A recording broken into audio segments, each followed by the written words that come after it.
The presenting sponsor of Moon Tower Soccer is FVF Law. To find out what makes FVF a different kind of injury law firm, you can visit fvf.law. Hello friends, thanks for listening to Moon Tower Soccer. This week we will cover some major roster news and rumors, including Rodolfo Borrell's Thursday press conference, Austin's reported new designated player winger, and then we'll also recap the 1-1 away draw in San Jose. My name is Landon Cottom, and I'm joined, as always, by Mr. Jeremiah Bentley. Hey everybody, I'm Jeremiah Bentley, and Landon, Jackson Bentley and I had the chance to come over and spend some time with you and Tito and say hi to Ashley on Saturday and see those beautiful, beautiful socks that we all have, that you've been talking about that I hadn't seen in person, and pack a bunch of Patreon rewards as we told people we're going to do. And then after we left, when we had to go, you shipped them immediately out, right? Not quite. We had some issues with we'll say an unnamed online postage platform. We'll call it to protect the accused. We'll call them scramps.scrom, or which would you like that, or postage.gov? Which alias would you rather go? Postage.gov sounds like it seemed like a government operation. Okay, well, I didn't plan on doing this right now, but I think I'm going to go all caps on postage.gov.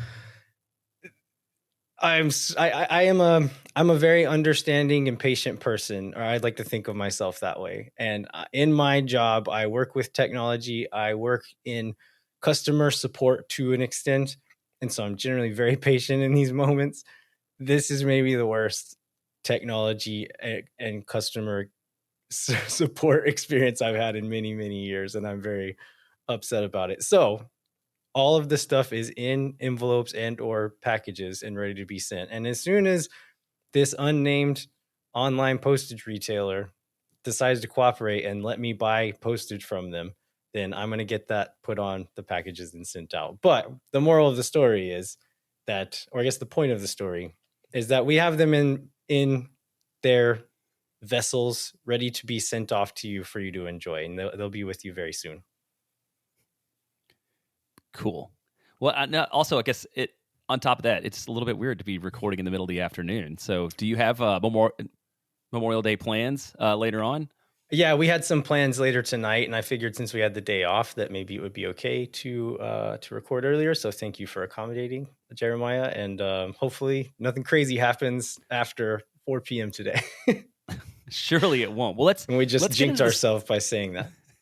Probably. Let's get into the story of the week.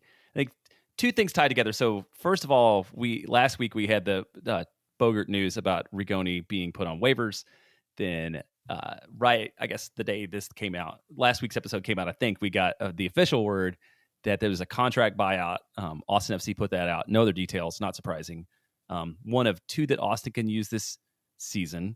And then we also got news on Wednesday that Rodolfo Borrell was going to have a press conference on Thursday, largely centered around this topic. Yeah. So as we've learned, I guess we've had, how many Borrell press conferences have we gotten so far? Is it 2? Is this the third one now? There are two this is this. Yeah, I think this is the third one that I remember. There was the one at the end of last season. There was one at the beginning of this season, right? And then I believe so. This one? Yeah. Okay.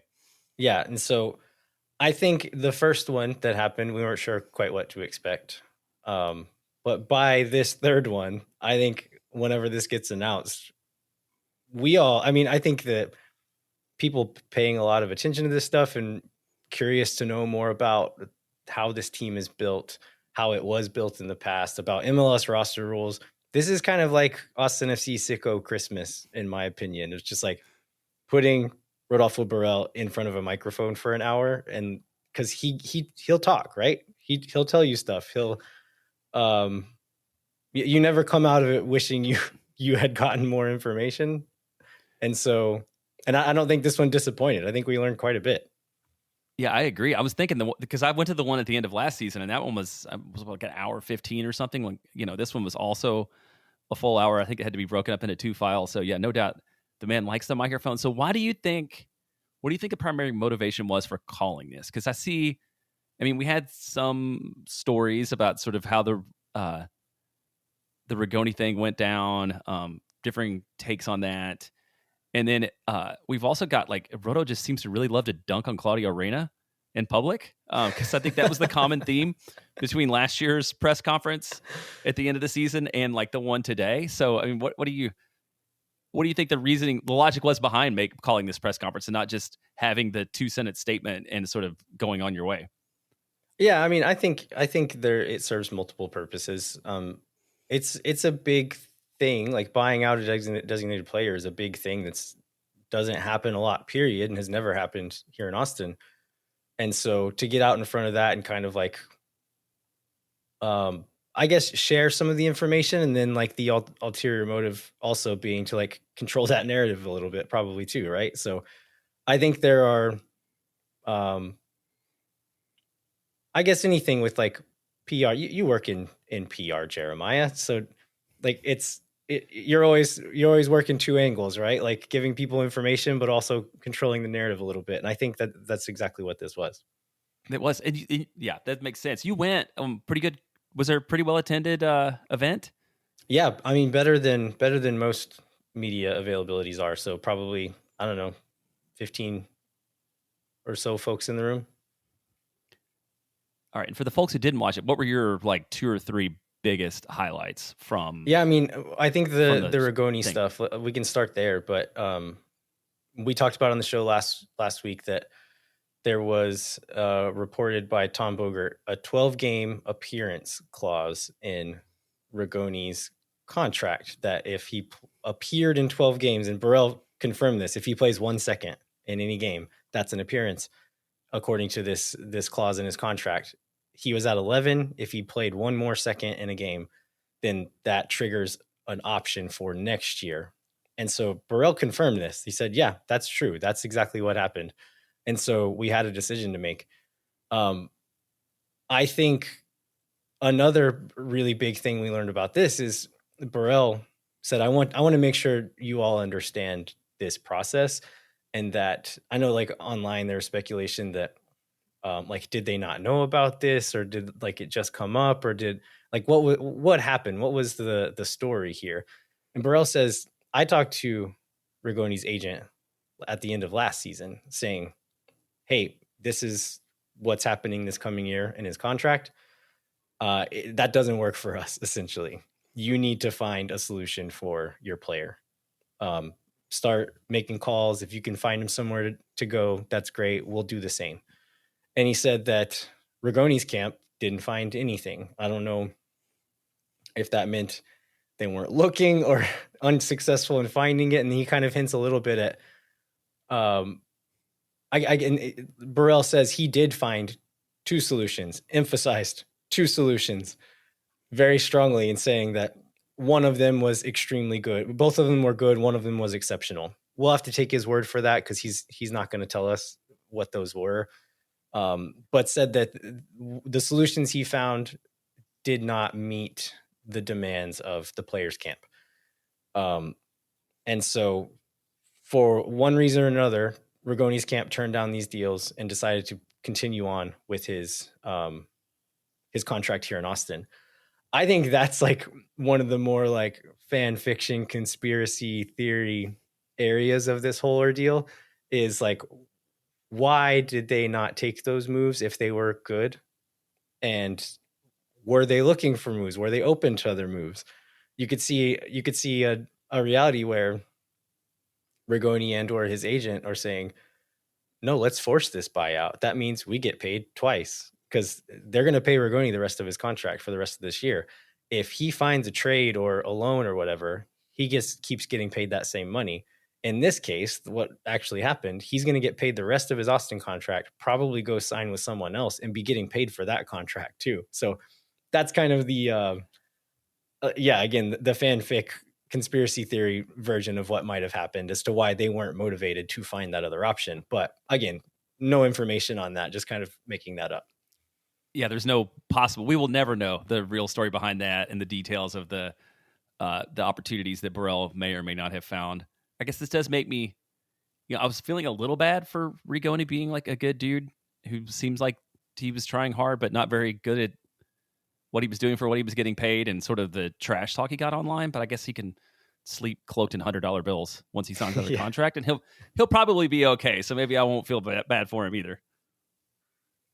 What else stood out to you in this, Jeremiah? Well, so we'll get into this later, but Burrell was asked about whether there would be a DP winger coming in this summer.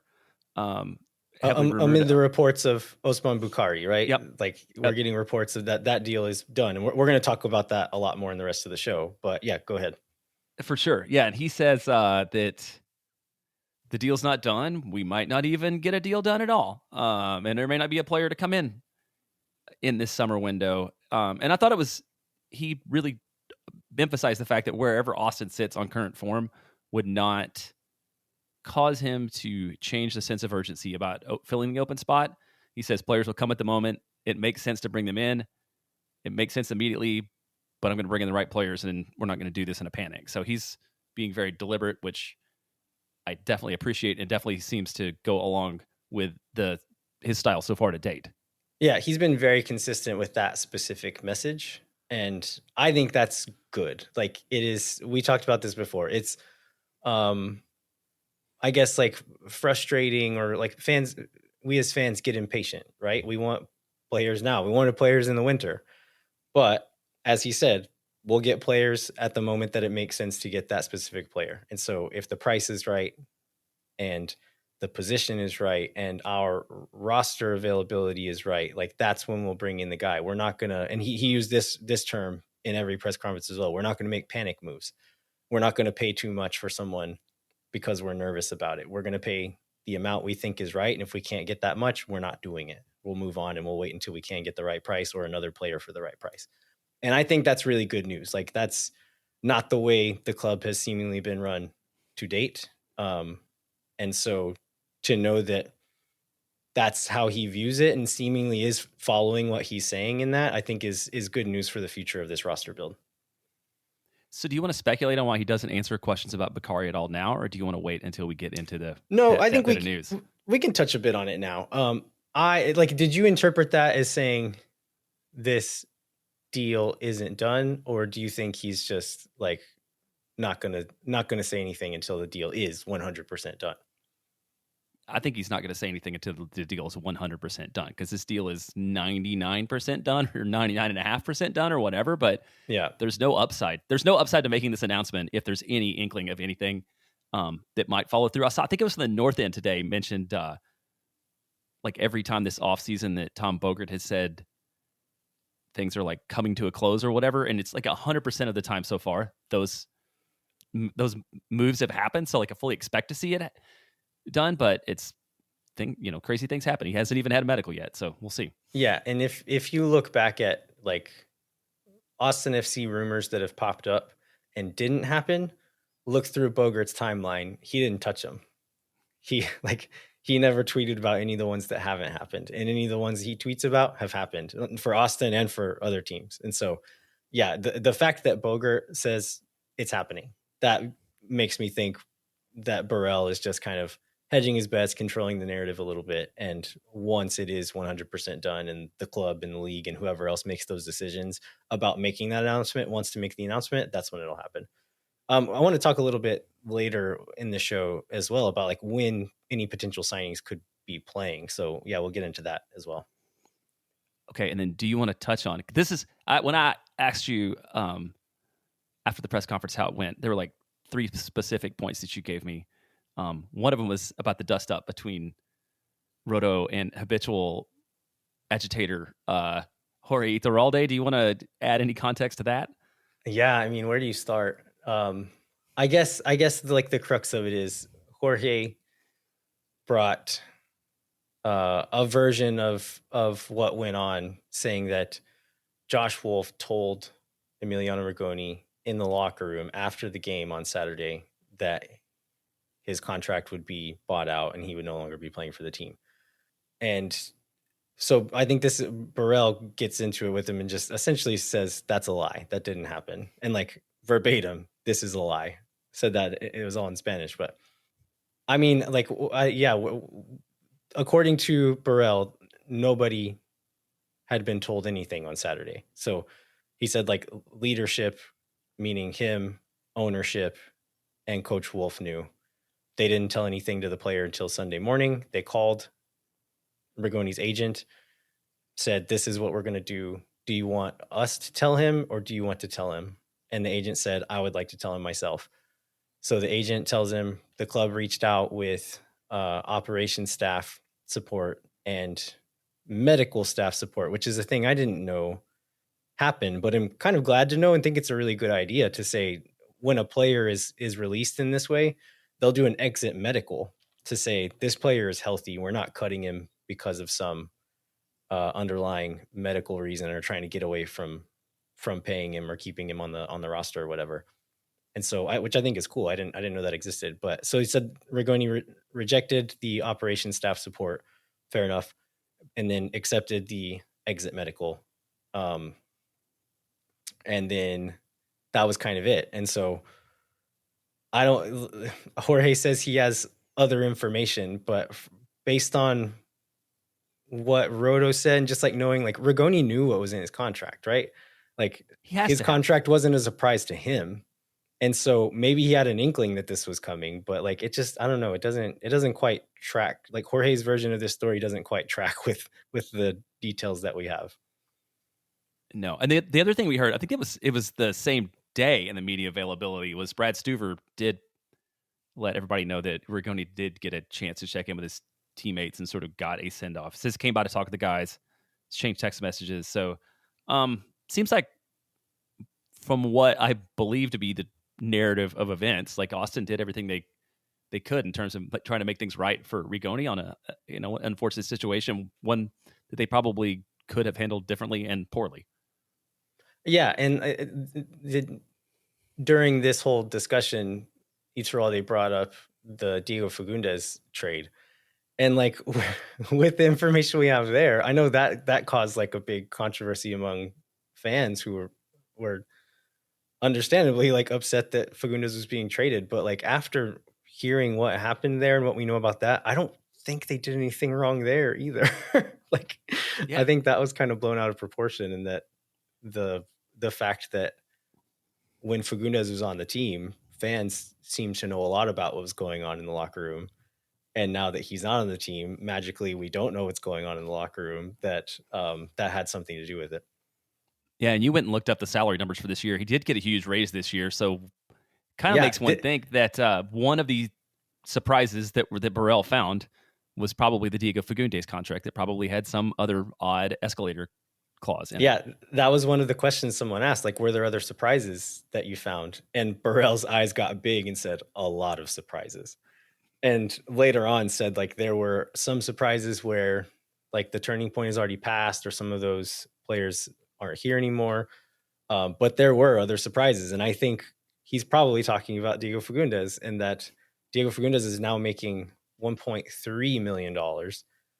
And so knowing that he was going to get that boost this coming year probably added extra motivation to get him off the roster as fast as possible. What else? One other thing I wanted to mention just quickly is Iturralde also asked him about like motivations to sign like a Latino or a Mexican player, and like would that, just them being Mexican, be a factor in signing someone? And a point that we've brought up, and kind of a theory that I think Burrell kind of confirmed, is like, oh, we'd love it, but Mexican players are super expensive and the market's really bad for them. And so, yeah, if it works out right, we'd love to have a Mexican player here, but it's just hard to make happen. I think, anything else there? I don't have anything else. I think we can take a break and then we'll talk about this San Jose point on the road that was a fortunate point on the road. Yeah. All right. Hang tight. We'll be right back.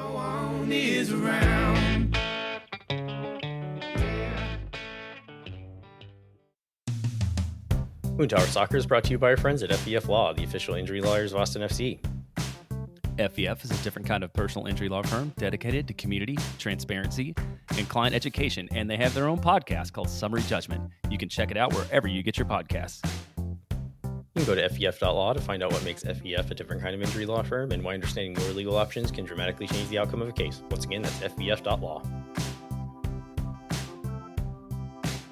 Moon Tower Soccer is brought to you by Tony C's Pizza and Beer Garden, serving New York-style pizza and authentic Italian. Now open in Round Rock in front of Del Diamond and on Anderson Lane near Shoal Creek Boulevard. The Anderson Lane Beer Garden is just 2 miles from Q2 Stadium. Stop by for pizza and a pint before all this year's home games. And with TVs on every wall, it's the perfect spot to watch all away games. Let's go through the May promos. 30 beers on tap this month. The brewery of the month is Austin East Ciders and their pineapple cider. I just had that at a place where I got my hair cut, and I like Austin East Ciders a lot, and I like almost every one of their ciders I've had have been great. So y'all should definitely check that out. Pizza of the month is prosciutto and pear with gorgonzola, honey, and arugula. Again, they have 2 for Tuesday, 2 pizzas for the price of 1 every Tuesday, and Pitcher Perfect Thursdays, half-price pitchers of beer every Thursday. Dine in or pick up for lunch or for dinner at Tony C's Pizza and Beer Garden. Check them out online at TonyC'sBeerGarden.com.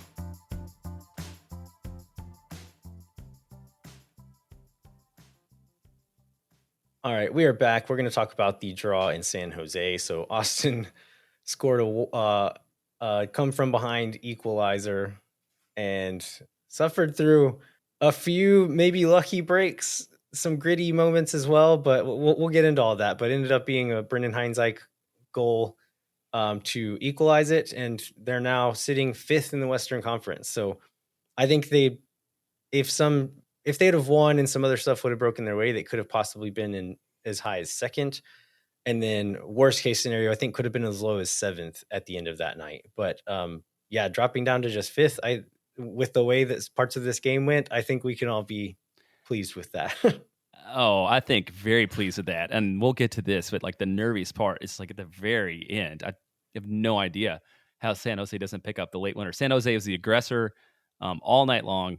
Did not lead in possession, but 22 outshot Austin 22-5, 5-1 shots on target. They hit the post at least 3 times, maybe more. And there were some other opportunities, like when the post wasn't hit. So definitely not dominating performance from Austin. Still picked up a point, and still now picked up a point on the road, 6 points in 7 road matches, which Josh Wolf talked about sort of being his theoretical target for points per game. 1 on the road, and then again picking up a point from losing position. So if I remember right, San Jose was like leading the league and dropping points from winning, and Austin was 2nd in the league and picking up points from a losing position. And so they both close managed to build onto that record, both on the night. And I think, let's get into some of the pregame stuff. So I think the biggest one is the injury report, because this is going to follow itself through the whole game. So we knew, Baru and Finley have been questionable, but playing for at least a couple matches. But John Gallagher this was Biru hadn't been on a roster until. Was it this first game back? Yeah, Finley came back and played at the end of the last game, but Biru had not been on the squad until tonight and ended up starting, which was I think really surprising, and ended up being like really good for Austin considering what happened for the rest of the game with fullbacks, right? Yeah, for sure. Yeah, and then John Gallagher being out being questionable and then ultimately being out is a big blow there. And it'll play itself out through the rest of the game. So Josh said, I think it was in the midweek, that Austin was down to 16 healthy field players with a combination of not having Rigoni, which I think we all kind of knew was going to cause some short-term pain for like a guy who didn't deliver a lot. Like he could eat minutes. Somebody's got to take those minutes. And so with that being out in the injuries, like it became tough. So you mentioned, he starts. Hindsight, Cascante, and then Hector Jimenez is also a starter at fullback because of the injury situation. We get Ring, Danny Andriusi. We get Owen Wolf on the wing with Rubio and then Aubry on the other wing. So not a ton of surprises in that lineup. Yeah, but I think the fullbacks spots are the biggest important. Question mark, right? Yeah.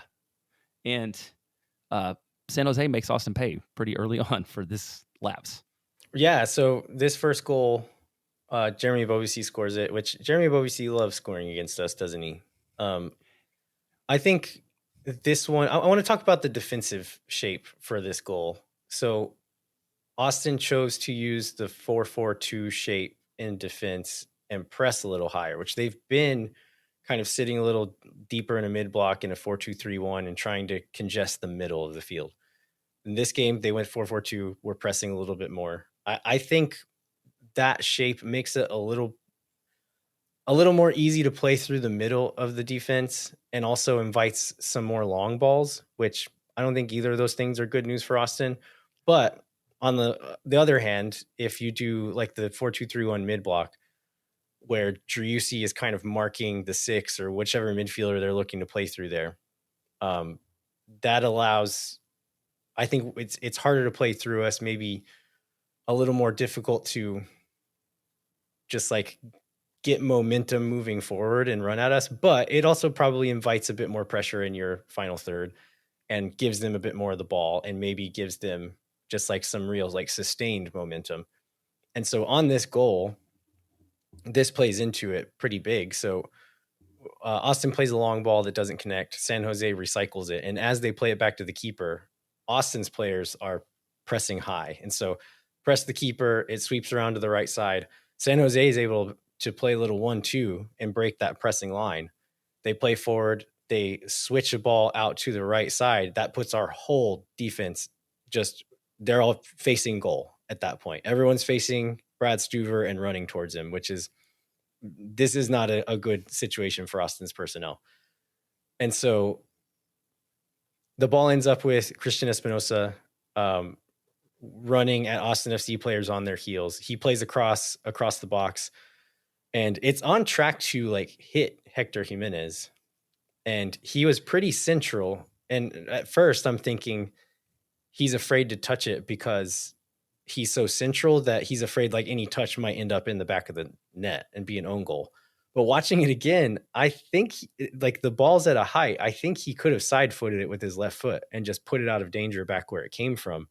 I think he didn't know Ibovasi had made that run back post. He had a guy right on his shoulder, and he knew if he let it go, that guy wasn't going to get it, but didn't know Ibovasi had made that run. And so he lets it go. Ibovasi's there and is able to put it in uncontested pretty much. It's a tough like stretch he has to make, but uncontested by a defender, uncontested by the keeper. Yes, and I think for Ibovasi, that was his 6th goal against Austin. I believe he's tied among folks that were leading in Austin. I'm glad. I watched that Hector Jimenez thing twice today, and I could not figure it out. At one point in my head, I thought maybe he was like afraid of getting called for a handball or something, and just like stuck his hands down at the side. But it was a weird move. It really was not as I thought the same, because I thought the ball was higher, but when you watch it from that side angle, the ball bounces right near his feet. He could have got a foot on it and probably pretty safely away from goal. So I just think he didn't see Ibovasi. But we talk about like in games past where Austin has taken like this bend but don't break mentality, where okay, well, they're going to get a bunch of shots off, but they're all low percentage chances. That's all well and good if you actually don't give them high percentage chances. But San Jose ends up with over, depending on what model you look at, anywhere from 2.5 to 3.5 XG. And most of them coming from like 4 or 5 individual chances.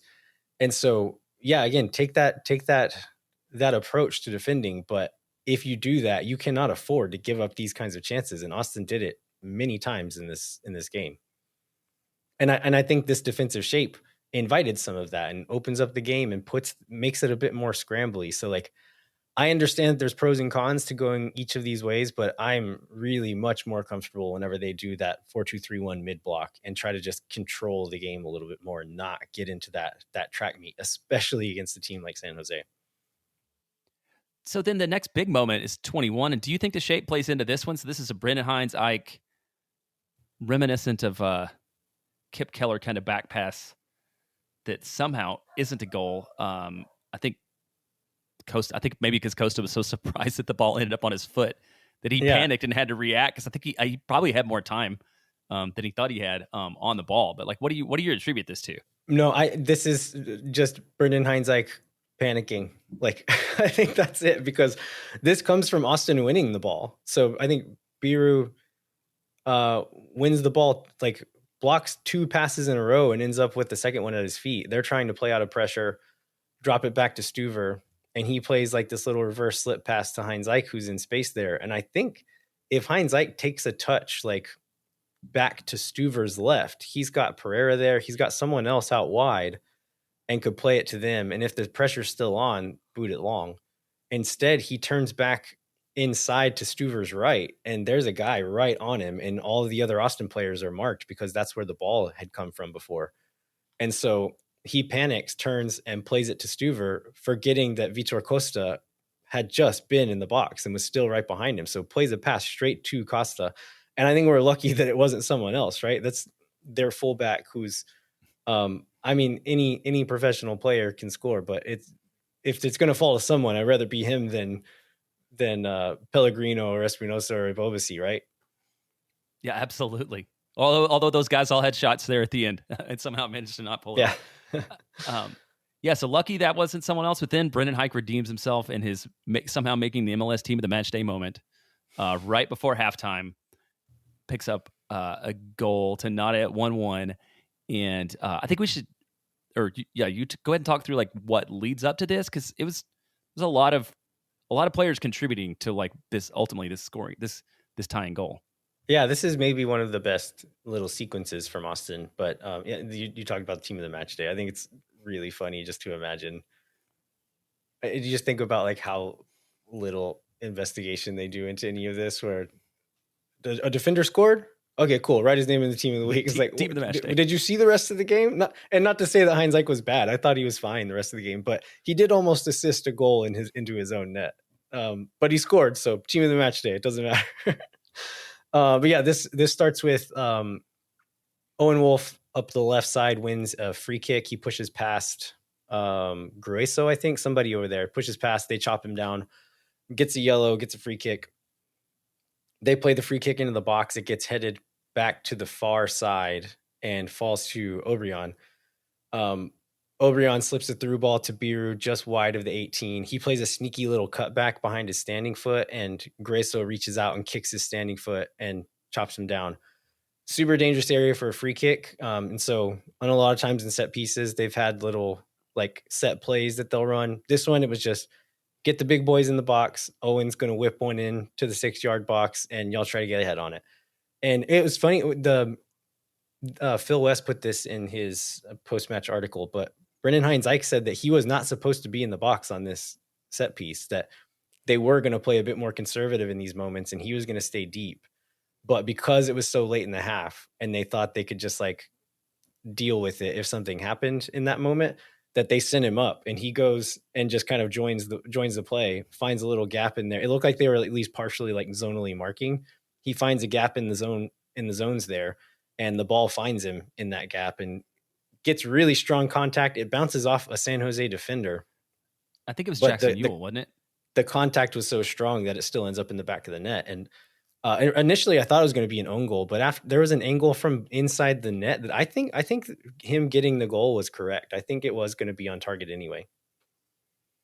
And that's what it takes for something to be an own goal, right? Is for redirection and not right. For it to just have gone off a player. If the initial contact was on target and it gets deflected and still goes into the goal, it's a goal for the offensive player. If the initial connection is off target and gets deflected into goal, that's when it becomes an own goal. And I think the giving Heinz Ike the goal here was correct. Oh, it's good for him. Hopefully he has some contract clause for him that gets him some extra cash for making man of the match day. So they go to half. Second half, I feel like was largely more of the same. Austin did not seem super dangerous. Did you want to talk about anything before Finley comes in? I'll talk about just like the lack of danger, because I think we had some decent attacking sequences. We had decent moments where we were keeping the ball, but then just over and over, it seemed like a lack of execution or a lack of quality would let it down and just kill the momentum. So there was some strange passing decisions where there's a couple of times where there's like not that much pressure and a player decides to play the first time touch where like they end up like scuffing it or not hitting it clean and turning the ball over, where they could have taken that extra touch, play a clean pass, and then we still keep that momentum. And then other moments were just sloppy passing. And like Driussi gave the ball up 4 or 5 times pretty needlessly. Ring played some pretty sloppy passes. Like guys who you would expect to do better in those moments were just like not playing super cleanly. And then also players were slipping a lot. It would see Rubio changes shoes in the middle of the first half, and then think 6 or 7 times where we slip and aren't able like lose the ball because of it, or San Jose had some of their like not very dangerous chances become quite dangerous because an Austin FC player slipped and just ended up on the ground. Yeah, that was weird because it didn't seem like there was any reason for the field to be like that. And I think at halftime, several players changed boots. Because we were talking about that even late in the game when Danny stepped on a guy. They're like, well, at least he wasn't in like the spiky shoes, so it was still hurt, but not quite as bad as maybe as before. Yeah, I didn't realize this. The Austin manages 2 shots in the second half. One's a ring opportunity that was blocked. It wasn't super threatening, and then we'll get to the other one. But I think the notable moment, Austin had a little bit of the momentum chart on their side, and then some possession. But then at 72, Finley comes on for Hector, which is fine because Hector had been getting cooked, and he's also like 36 years old, and 72 minutes seems like a lot for him to play. And then Owen Wolf moves back to fullback. And Yeah, what'd you think of that move? I was like, let's talk about the list of options for that move because I don't. that was going to be what I bring up. It's like, I don't really like Owen Wolf. I mean, I don't. If we're going to have the ball and be able to like get into the attacking half a bit more, I think Owen Wolf is a pretty good option at fullback, and he played some really nice passes and kind of kept some little sequences of possession together from that right back position. But in a game where we're back to goal and defending a lot, like you want an experienced defender there. But like, what are the other options? What's the alternative here? Yeah, and I try not to read too much online chatter and assume that to be like the opinion of the fan base at large. But I mean, there's a lot of people suggesting other center backs play out wide, which seems kind of not great. Because Austin does not have any center backs that have the kind of speed that you need to even do a passable job playing wide. And then your other option is John Kolmanich, but he's only got 1 foot. Yeah, I mean, yeah, I think I think the logic of putting a center back there, you think a center back is better at defending, so they'll be better there. The 2 times when Owen gets beat, it was for speed. So it was not like his positioning was fine. I think one time he's trying to catch Pellegrini or somebody on an offside trap and like loses that bet and he gets in behind. The other time late on, which that the crazy thing that happens at the end, it's Jack Skane, who's like one of their sauciest players and fresh legs coming in. And like Owen doesn't do that bad. He just gets like Skane crosses him up and beats him for speed to the touchline. And if you put Matt Hedges there, or like whoever, like that's going to be even worse. And so I'm not saying like Owen did a great job. I thought he did fine, but I don't think there's a right answer here is all I'm saying. The injury to John Gallagher really put us in a tough spot. And really the right answer is John Gallagher should be there. But if he's not, I think this is exposing the thinness of this roster. Yeah, I think this the best of a bad set of options was Owen being there. And then we got Giassi in for Driussi at 81, which seems a little bit surprising. Driussi didn't have a great game, seemed to be struggling a little bit. Maybe, we had 3 games in 8 days again. Maybe we were managing minutes. Not really sure why that happened, but it seemed like the right call. In the moment, I seemed like I assumed it was managing minutes, but on my rewatch, I caught a few minutes before he gets subbed off that Driussi is gesturing and like communicating to the sideline. He wasn't making a sub motion, but he was gesturing to the sideline. And I think maybe he was asking to be taken off. And then if you watch him in the couple of minutes through there, he seems to be struggling a little bit and only running when he absolutely has to and trying to stay still when he didn't absolutely have to be running. And so I think maybe he was feeling something and asked to be off, but hopefully that's nothing serious. And it was like to the end of him having some more energy for this midweek game. Yeah. And then a little bit after that, we get Austin's best chance in the second half. John Kolmanich gets through on the left side, puts in a shot. There wasn't a save, right? It wasn't a shot on target. Ended up being it was off target. It was he just like whips it in. Like I don't think Kolmanich is capable of playing a ball straight, if that makes sense. It's always going to have some nasty whip on it, and so he hits it like in a direction and at a speed that the keeper would have had some real trouble with it, I think, but the curl ends up taking it off a goal. But yeah, that was the biggest chance that we got. That the ring one that you mentioned was at like 17 yards out, and the defender blocks it a yard from where it was shot from. This reminds me of something that we've never talked about, is that I cannot throw a Frisbee straight. And I have to turn like at a 45 degree angle. If you and I were playing Frisbee, I would have to turn to the right at a 45 degree angle and throw it to what I believe to be straight, and it would have a left hook on it, which would land to where you want. So apparently my arm and John Collins's foot have the same issue, except I'm not a professional Frisbee player. And my slice in golf, which is why I quit golfing, I would literally aim off of the fairway, and my slice would carry it back onto the fairway pretty reliably. Still go way back on? Yeah. Okay, now we get to the very end. And it's like the last minute or last 2 minutes of the match. It was a miracle that San Jose doesn't score here. Do you have the sequence leading up to it? I wrote down the 3 different guys that failed at closing it out. Yeah, I think it was a goal kick. And so Austin doesn't win the goal kick. San Jose is able to like recover and get moving pretty quickly. So it ends up being pretty much a counterattack from this goal kick.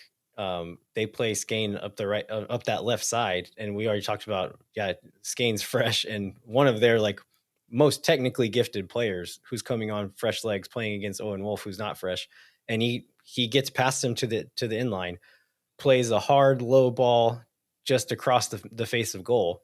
I think it goes between one Austin player's legs, just misses another Austin player's legs, falls to Christian Espinosa on the backside.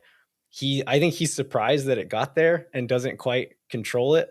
And it is like just slowly rolling towards the goal, bounces off of the right post. Somebody kicks it or something happens and it falls back into the front of goal right at the 6-yard box. And what is his name? Their number 10.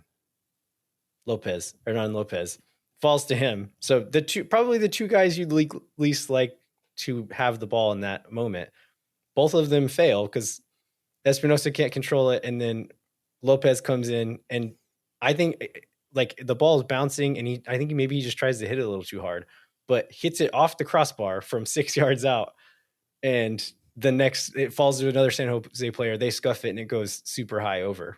And I think there was maybe one more half chance after that, but at that point, I mean, like Austin's just like, I was literally just laughing at that point of the game. I was like, I can't be mad at anything. Like this is ridiculous. This is crazy how they don't have a goal. It is. The announcers talked about it being like the most San Jose sequence of the season. And I think that was probably a pretty good summary of the way things have gone for them. I've gotten into a habit of doing my rewatch on the Spanish language broadcast for these away games, just to kind of get like 2 sets of opinions, 2 sets of voices on the game. And when this happened, the commentator switched to English and said, "Explain to me how this is not a goal."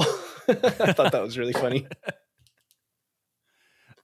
So it ends up seeing it out 1-1, probably a decent outcome, probably an undeserved outcome for Austin on the road. Were there any players that you wanted to talk about that we haven't covered so far? I mean, I would say, where's the lineup here?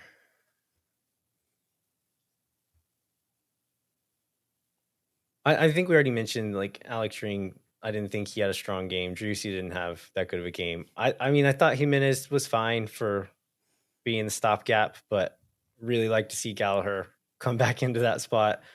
Obrian was like kind of hit and miss. I thought he did a decent job of kind of controlling some of those like release valve type passes, but then didn't always capitalize with what happened after he got the ball there. And yeah, I was curious to see what Owen Wolf would look like on the wing in a game where we're not quite in control and on the road. And I thought he did okay. So like in a game where we're going to have the ball, I feel quite good about Owen being there. And in this kind of game, I wasn't sure. And I thought he did well. Well, then maybe let's move into the news of the week, or what we think is news of the week. And let's set this up again. Like we talked about this a lot, sort of the thinness of this team.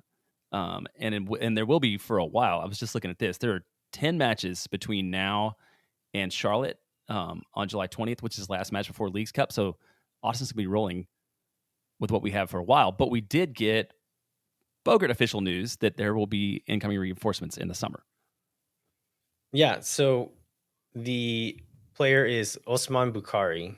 He is a 25-year-old Ghanaian winger currently playing at Red Star Belgrade. He played a season at Ghent in Belgium, played a season at Nantes in France, and has played 2 seasons at Red Star, and also has 17 caps for Ghana, including scoring in the World Cup in Qatar, which we'll maybe talk about this goal a little bit later in this profile. But yeah, first reports were out of Serbia. Shortly after, Tom Bogert released a report saying that it's close to done. And then we get a few days after Gianluca Di Marcio, who is transfer reporter in Italy, saying that it's absolutely done, and that Bukari is visiting Madrid on Monday, so today as we're recording this, to have his medical. And I think there was Di Marcio's headline initially said like visits on Monday, and I think a lot of people read that and said, "Oh, he's coming to Austin on Monday." And what Di Marcio meant, for the sake of a shorter headline, is that the medical visits will be on Monday. And if you look in the article, in Madrid. Yeah. Yeah, I did see the people posting on Twitter and other places the American Airlines flights that he might possibly be on to make it to Austin right after. I would guess probably for visa reasons, it might be a bit before he comes to Austin. Also, there are Ghana World Cup qualifier games early in June. And so he's been on these rosters pretty reliably for the last couple of years. And so I would expect maybe they'll, if not for other reasons, for this reason, have him wait until after those World Cup qualifiers to even try to come, if he even can at that point. So should people be excited about him as a player? I mean, I am. Yeah. So I think the money, it's reported to be 7 million euros or $7 million, depending on where you read, but around that is more than what they reportedly paid for Sebastian Driussi, if that tells you how high the club is and how high Rodolfo Borrell is on this guy. But he scored 9 goals and 8 assists in all competitions for Red Star in 2023 and 2024. 0.64 goal contributions per 90 in the 23-24 season, and then was at 0.55 in the 22-23 season. So not a flash in the pan. It's not a thing that just happened once. He has reliably contributed at every step in his career, and those numbers have gone up at every step in his career. And so looking at kind of his playing style, like his if it was like a resume under primary skill, it would just say fast. Like, he's very good at fast, and clocked the 10th fastest sprint speed in this year's UEFA Champions League playing with Red Star. It's not just fast though. He's got good close control with the ball. He's able to keep the ball in traffic. He can make those like deft little touches in traffic to keep the ball and get around guys, and then can create his own shot in traffic in the box as well. So those little side touches into space, and then the speed to get over there before the defender recovers, and hits the ball really well too. And like, I think this is going to sound lazy of me to compare him to Jader Obrian, but as far as playing style goes, they're not that far off. It is like a goal-oriented winger with good striking ability. And that's Obrian, right? Like, in a nutshell, there are differences between the players, but if you look like the broad profile, they're fairly similar. But Bukari is, I think, probably almost certainly faster than Obrian. His first touch and ball control are definitely better than Obrian. And then, like, shot quality, I don't know, but he hits the ball well and scores goals. Like, scores more goals than he gets assists, but also still gets assists, if that makes sense. So, I mean, he's good. Like, he's a good, promising young player. I don't know that he's necessarily like a 100% home run, as far as like he's going to come in and be huge in this league. But I think just his undeniable skill set of that ball control and that speed sets his floor pretty high. Yeah, and look, combining his resume so far, like with the fact that he's 25, that he's playing for a good national team. To your point, like it's a World Cup team. And was this goal against Portugal? Was that the one you're Yes. talking about? Yeah, where he scored and then he taunted Ronaldo. Yeah, and he's got that kind of attitude too. Also, definitely a plus. Yeah. So I think for he me, came onto a lot of people's radars with this goal in the 2022 World Cup in Qatar. He makes that roster, plays in this game against Portugal, scores a goal against Portugal, and then does the classic Ronaldo celebration while Ronaldo's looking on the bench, and caught a lot of heat online for that, and understandably so, and like expectedly so. And I think like you see that and you hear about this, and you I think you immediately think like, oh, this guy's like kind of cocky, like kind of a showboat. And after watching some interviews with him and like watching him play, like watching clips and kind of doing the film watching him doing, it seems very out of character for him to have done that. And in interviews after, he said like, I just kind of got overcome with emotion. I didn't mean any disrespect. I'm actually a really big fan of Ronaldo. So like I was not trying to dunk on him. It was just like I got excited is all. well, I'll take it. It's good. So we've talked about Austin being short on players. Now we've talked about people being connected to Austin. You know, and I've seen this like, well, we got guys. Why can't we just bring the guys in? So I felt like we would be well served to sort of talk through the timeline of the summer and when Austin can expect reinforcements, which I think is extra stressful just because of the number of games Austin still has left in the month of June without the addition of any new players to the roster.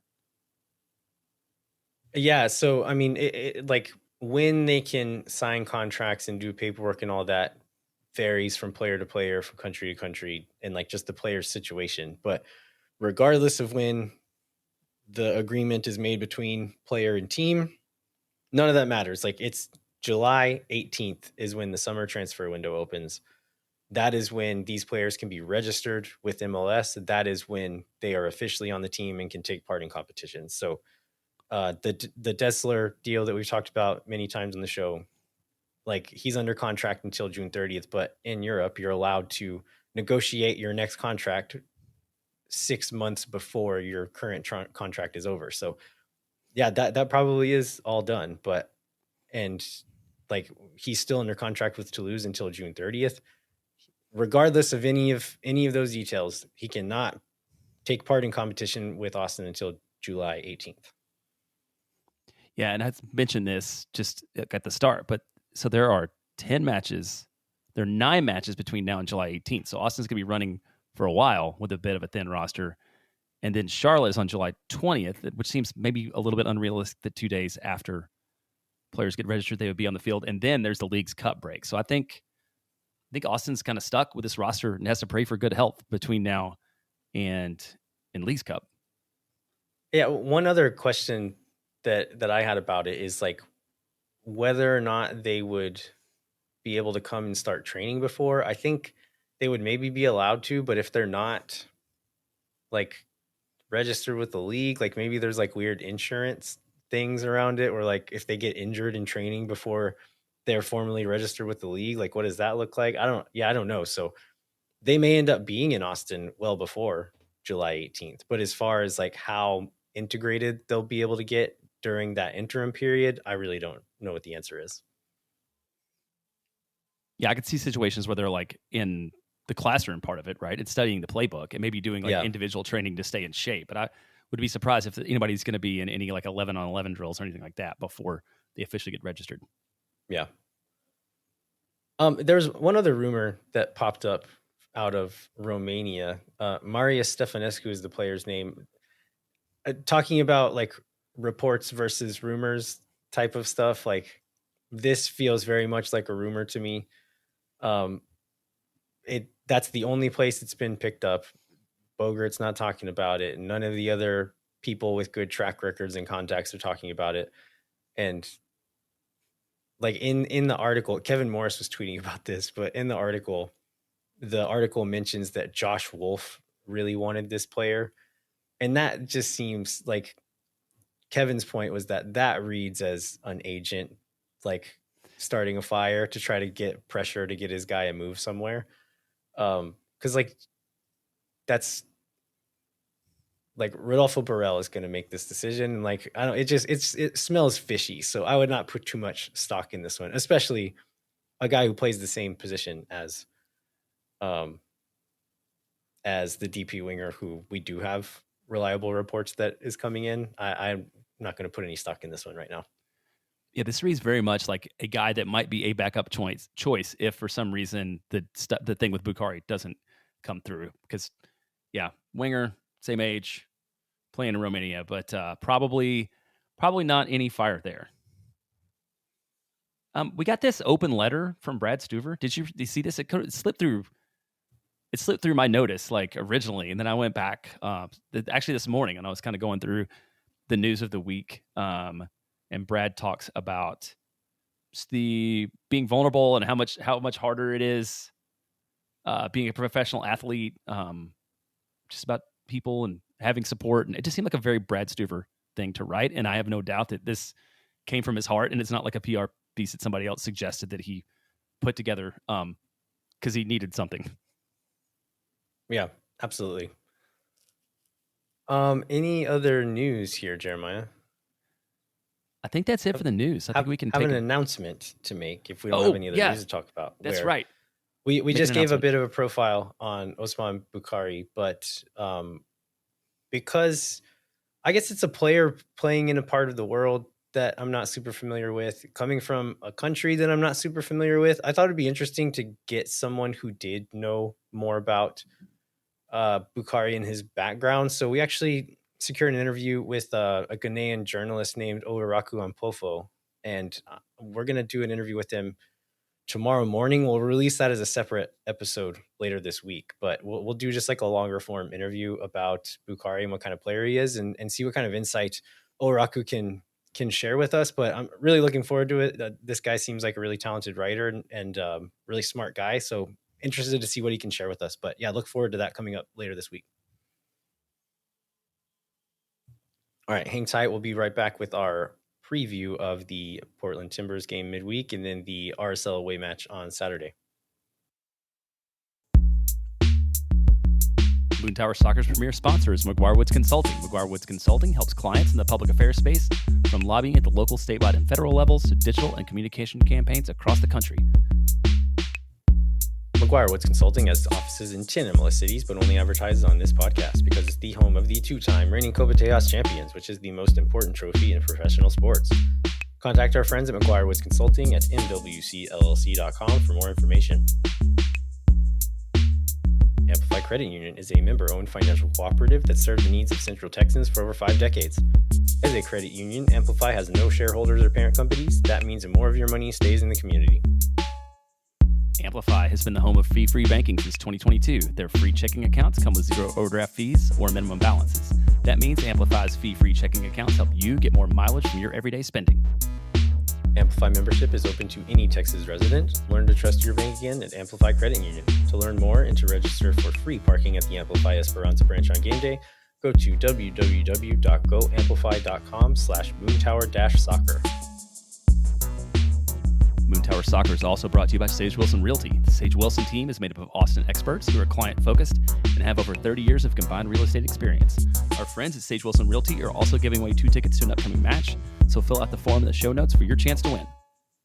If you or someone you know are in need of Sage real estate advice in Austin, talk to our friends at Sage Wilson Realty. Be sure to check them out online at sagewilson.com. All right, we're back. We have another double game week this week. We're playing the Portland Timbers at home on Wednesday, and then Real Salt Lake in Utah on Saturday. Let's start with the Timbers, Jeremiah. What are they looking like so far? So they are not looking great so far, and I would say of the 2 games this week, this is definitely the one with a chance to pick up points, both being that it is against Portland and at home. Portland still sits 10th in the West. This is the first time that Austin and Portland played this year. This is a note that you found from Joe Lowry. They had allowed at least 2 goals in 10 straight games. They broke that streak with their most recent win. Second in the West, only to RSL in goals scored, but second only to San Jose in goals allowed. So I think we said this about the San Jose match and that it would probably be wide open, and it turned out not to be. But I feel like this Austin feels like they play a very different way at home than on the road. So I think Austin will try to make this a wide open game, and it'll be a matter of whether Portland's able to turn the tide on the road. Yeah, looking at some of the players to highlight here, Felipe Mora, who's a striker that's I think been in and out with injuries over the last couple of seasons, but when he's on the field has been quite good and has been this year. He has 7 goals and 2 assists. Evander, who is also a little bit hot and cold when he is healthy, and I think had some injury troubles recently as well. He's on 6 goals and 6 assists. And then new signing, Jonathan Cabecita Rodriguez has 5 goals and 3 assists. So again, high flying, score a lot of goals, but vulnerable on the other side as well. So some opportunity for Austin to take advantage of that and get some goals in the net. As far as their playing style goes, they have at times played a 4-2-3-1 with Mora as the 9 and then Rodriguez as the left wing. But they've also played with 3 center backs, and I think lately that's been more often than not what they've done.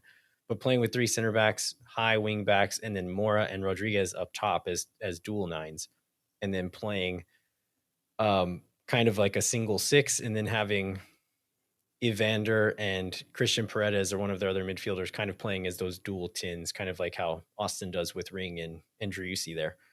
But I mean, as far as what we're going to see from him, like, again, like we said, they can score, but we can score on them. So hopefully Austin can be a bit cleaner with the ball than they were in San Jose, and actually capitalize on some of these offensive sequences. Yeah, and I've forgotten this. I just was just reading this in the FOTMOB notes, but Portland has also been very successful against Austin of late. So in the last 5 matchups between the two teams, Portland's won 4 and there's been 1 draw. So it's about time for Austin to turn things around against Portland. Yeah, the Portland history with Austin is kind of strange because there for a while it was either we scored a ton of goals on them or we lost 1-0 in a game where they had 5 shots and scored on a set piece or something. And I remember one of the oh no, go ahead. I was just gonna say, like, they're very much not that team this year. Like, they're gonna score goals, but like that stat you said, 10 straight games with multiple goals given up. Like, that's not the team we used to play against, really. No, I was going to say, I was trying to remember, I think it was in 2021, one of the few bright moments of the summer of 2021 when Austin was really, really bad, was a match at home against Portland where we ended up putting up 3 or 4 goals and like blowing them out. And it seemed like that was one of those times when maybe that year was going to turn around, and then it didn't. It did not. How Anything about else on RSL? Portland before we go? Yeah, let's go ahead. No, let's do RSL. So, yeah, first in the Western Conference right now. They have 3 wins and 2 draws in the last 5. This is the first time we've played them this year, and they played Seattle on Wednesday. So they'll also be going, or they play at Seattle on Wednesday. So both clubs going on short rest. They have, talking about goal scoring in the West, they are the highest goal scorers in the West with 30, and then also among the lowest goals allowed in the West. I think they're tied for like the second lowest amount allowed. So Chicho Arango is flying, is leading the league in goals with 13, also has 18 assists. So 13 goals, 18 assists in just 15 games. Really impressive. 21-year-old Colombian winger, Andres Gomez. We've played him for like the last season and a half and always been clearly very talented, but he's kind of found a new level this year, has 7 goals and 5 assists.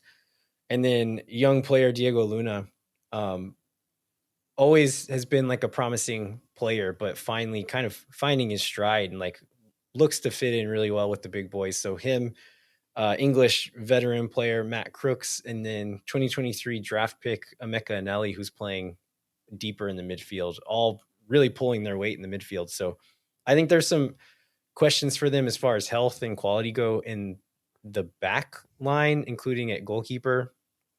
Zach McMath was supposed to be their starter and has not been super reliable in every game. And then Gavin Beavers, a younger guy who's stepped in some, hasn't had as many minutes, but has looked solid in the minutes that he's gotten. I think including a big, maybe it was Open Cup. He had a big game recently. I can't remember which game it was, but so I wouldn't be surprised if we see Gavin Beavers in goal instead of the veteran Zach McMath. But they haven't given up that many goals, but they are, like, from what I've read about them, both people, national media and local media, that they think that maybe the 17 goals allowed is a little bit flattering and maybe a bit more of a product of their offense just kind of dominating games. But just based on their form, their quality, it being away on a short rest week, I mean, I think Austin fans should mentally and emotionally prepare for a loss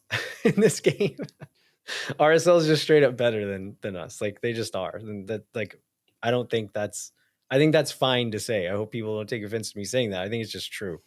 But if Austin is able to take care of business against Portland, like, we've been a combination of good and lucky enough to afford a road loss against one of the best teams in the league. So I think a win at home against Portland makes a road loss in RSL a pretty easy pill to swallow, in my opinion.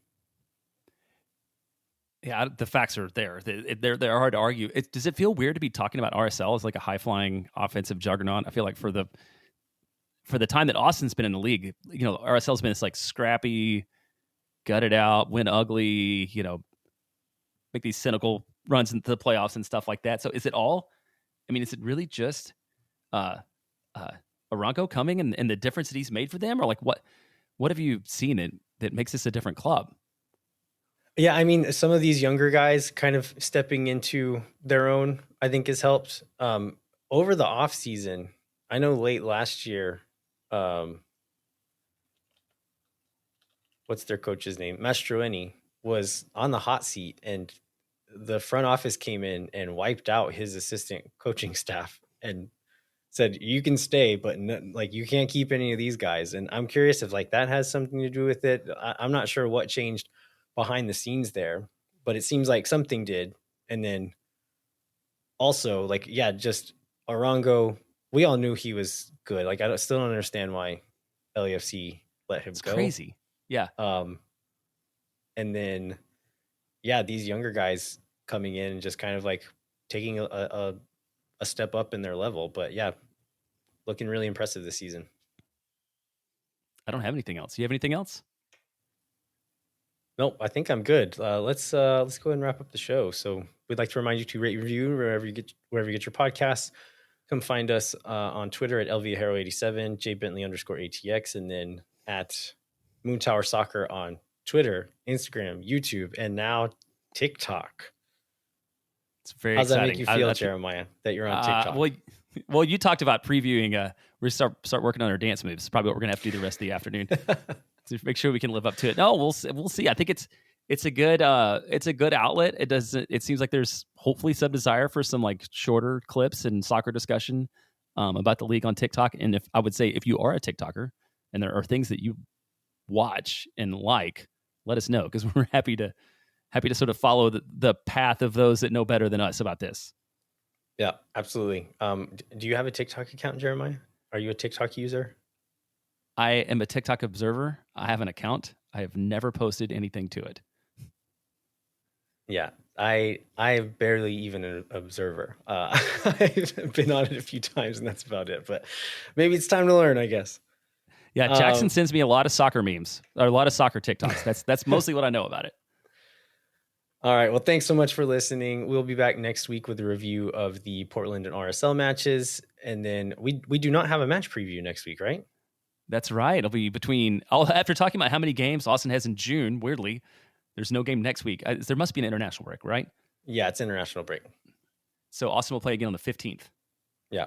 But yeah, maybe we'll do some listener questions or something. Patreon folks, stay tuned, and maybe we'll have some posts coming your way asking for questions. But until then, I'm Landon Cottam.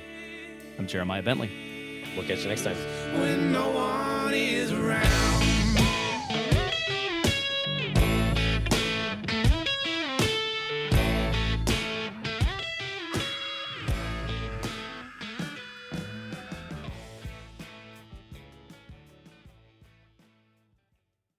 Think for nothings, you never. La gente Oh my God.